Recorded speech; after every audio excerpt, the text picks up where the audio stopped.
Hey everyone, welcome back to the pod. Mark, you will not believe what I stumbled upon this week. It's straight out of a sci-fi movie, but it's real. Like, times really, times real. Okay, Jenny, you've got my attention. Hit me with it. Is it bigger than a bread box? Smaller than a robotic insect? Ha! You're spot on with the insect part. So, get this.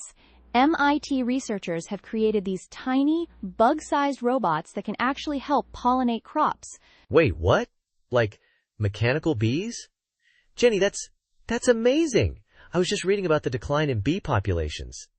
This is huge. I know, right? It's kind of wild to think about. These little bots are designed to do the work that bees have been struggling with lately. This is the kind of tech that just blows my mind. I mean, the engineering alone. These things can hover for like 17 minutes, and they're doing flips in the air. Okay, the aerial acrobatics are pretty impressive. I watched a video, and they're zipping around doing these crazy maneuvers.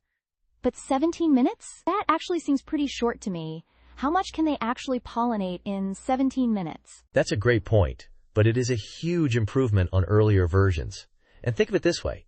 It's not just about how long each one can fly, it's about how many they can deploy at once. I have a feeling a swarm of these could cover a lot of ground quickly. Plus, they are still testing and making improvements. Okay, a swarm of robot bees. That's like an image. But it makes sense. So, how exactly do these things work? Are they just randomly bumping into flowers? Haha, no. It's much more sophisticated than that. They use sensors, really tiny ones, to navigate and, identify which plants need pollinating. And get this, they are updating the design so the robots can carry the sensors and tiny batteries so they can operate without being tethered to the lab. Sensors, huh? So they're not just flying blindly, they're actually targeting specific plants. That's pretty advanced for something smaller than a paperclip. Exactly. And the key to all this, the real breakthrough, is something called artificial wing flexures. Artificial. Wing. Flex? What's? Flexures. Basically, it's the material they use for the wings. It's super durable, like up to 100 times more durable than previous versions. And it lets them perform those precise movements without breaking down. It is kind of like a really advanced hinge. Okay, so a super strong, flexible material for the wings. That makes sense. You need something that can handle all that flapping and maneuvering. Still, it's hard to imagine something so tiny being so tough. Right? This is where materials science gets really cool.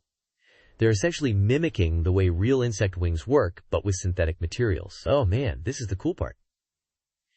They made the robotic wings with longer hinges and more complex transmissions so that helps reduce mechanical stress and increase durability. It's like they're bioengineers, but instead of engineering living things, they're engineering, well, these Robo-Bees. Totally. And it's not just about making them fly better. This improved durability means they can operate in real-world conditions, with wind and dust and all that. I was reading about a quote from a robotics engineer, John Jones, at MIT. He said, "These robots are not meant to replace bees entirely, but can serve as a sustainable solution in areas where bee populations are declining significantly." That's a really important point, Mark. It's not about replacing nature, but augmenting it, right? Like giving it a little boost where it needs it. So it is a sustainable approach. Precisely. And a researcher at the University of California, Dr. Emily Chen, was talking about how this design is all about real-world applications. They need to be both durable and agile, which is exactly what these wing flexures provide. So we've got these tiny, agile, durable robots that can potentially help pollinate crops. What's the bigger picture here? How much of an impact could this actually have? Well, some estimates suggest that using these robotic pollinators could increase pollination efficiency by up to 20%. That's a huge deal for agriculture. 20%? Wow, that's significant. So we're talking about potentially increasing crop yields, which is crucial for feeding a growing population, especially as more traditional methods and even bee populations are declining. Exactly. And think about the implications for areas where it's hard to use traditional farming methods. Like imagine these robots being used in vertical farms, those indoor stacked farms. They could be perfect for that kind of controlled environment. Oh, that's a really interesting idea. It's like these robots could unlock new possibilities for farming in places we never thought possible. But what about the ethical side of things? Are we messing with nature too much here? That's a question that always comes up with new tech, right? And it's an important one. There are definitely concerns about the potential impact on natural ecosystems. We need to make sure these robots are complementing, not competing with, natural pollinators. Right. It's a balancing act. We need the innovation, but we also need to be responsible about how we implement it. And I am guessing there will need to be regulations and testing to make sure they are deployed safely. Totally. And that's where things get interesting from a policy perspective. How do you regulate something like this? It's a whole new frontier for lawmakers. It really is.